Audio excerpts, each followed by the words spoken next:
नमस्कार सखींनो, मी अनिता वाडकर कलाश्री यूट्यूब चॅनलमध्ये आपले स्वागत आहे। आज आपण बनवणार आहोत कोंब आलेल्या मटकीची उसळ। साहित्य पाहूयात। तर यासाठी घेतलेली आहे मी मटकी, तर ती छान भिजवून कोंब काढून घेतलेली आहे। फोडणीसाठी घेतलेला आहे कढीपत्ता, कांदा, टोमॅटो, त्यानंतर घेतलेला आहे आपलं मीठ, तिखट, हळद आणि गरम मसाला। थोडेसे भिजवलेले शेंगदाणे आणि थोडंसं मी ओलं खोबरं आणि कोथिंबीर मिक्सरमधून पेस्ट करून घेतलेली आहे। उसळ बनवण्यासाठी आपण घेतलेली आहे कढई। आता आपण यात घालणार आहोत तेल,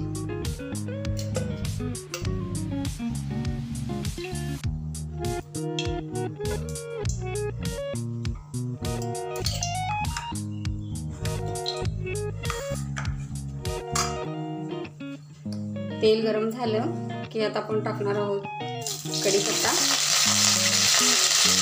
त्यानंतर आपला चिरलेला कांदा आणि टोमॅटो। आता कांदा थोडा लाल होईपर्यंत आपण हे परतवून घेऊया।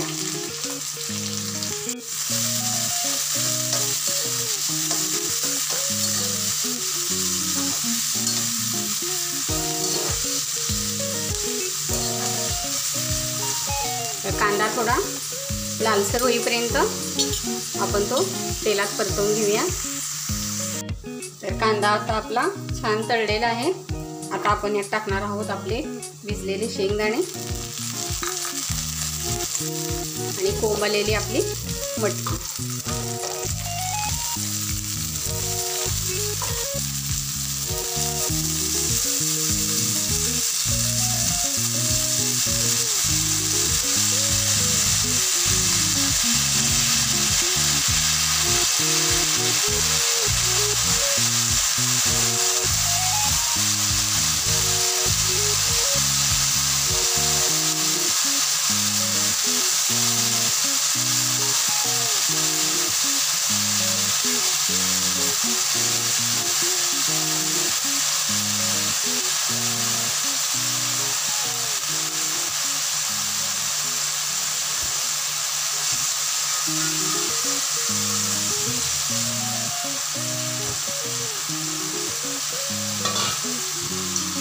परतवून घेऊयात तेलात।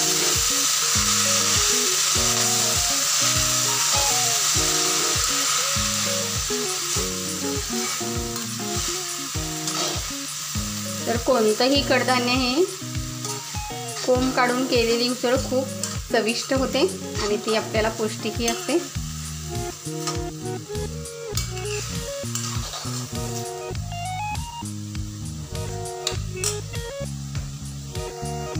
एक 5 मिनिटासाठी आपण हे वाफवून घेऊया, झाकण लावून ठेवूया। तर एक 5 मिनिटासाठी मी हे झाकून ठेवते, म्हणजे मटकीला छान वाफ लागेल। ते झालेले आहेत, आपण हे झाकण काढून घेऊया।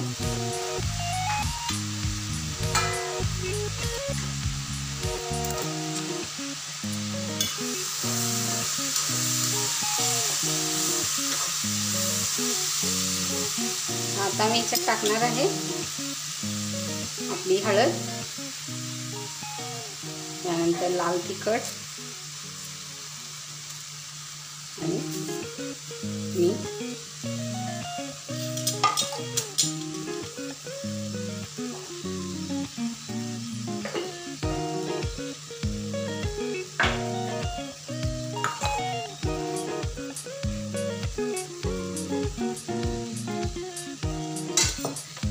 हे सर्व फिरवून घेऊया।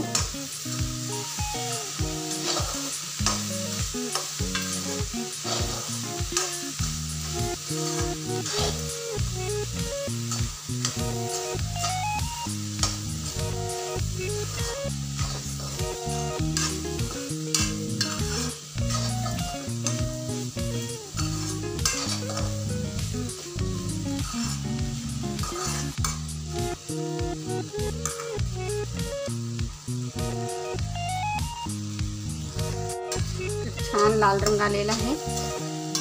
तेलात परतवून घेतलं की ते थोडंसं जास्त लालसर होतं। आता आपण यात घालणार आहोत केलेलं वाटण, तर एक ओलं खोबरं आणि कोथिंबीर आहे. तुम्ही अशीच टाकलीत तरी चालेल, नाही वाटलं तरी चालतंय. आणि घालणार आहोत थोडासा आपला गरम मसाला. आता हे चांगलं फिरवून घेत आहे.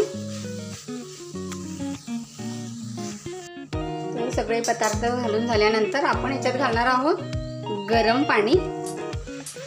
तर नेहमी कोंबलेल्या उसळला किंवा कोणत्याही भाजीला गरम पाणी घालायचं, त्यामुळे ती लवकर शिजली जाते आणि चवी छान येते. लावून ठेवूया. शिजायला एक 5-10 मिनटं तरी लागतील. 7-8 मिनटं आपली भाजी शिजायला ठेवून झालेली आहे. बघूया मटकी शिजली आहे का. तर छान अशी आपली मटकी आता शिजलेली आहे. तर तयार झालेली आहे आपली मटकीची उसळ. गॅस बंद करून घेऊया. तर खाण्यासाठी आपली तयार आहे मटकीची उसळ. याच्यासोबत बनवलेली आहे चपाती.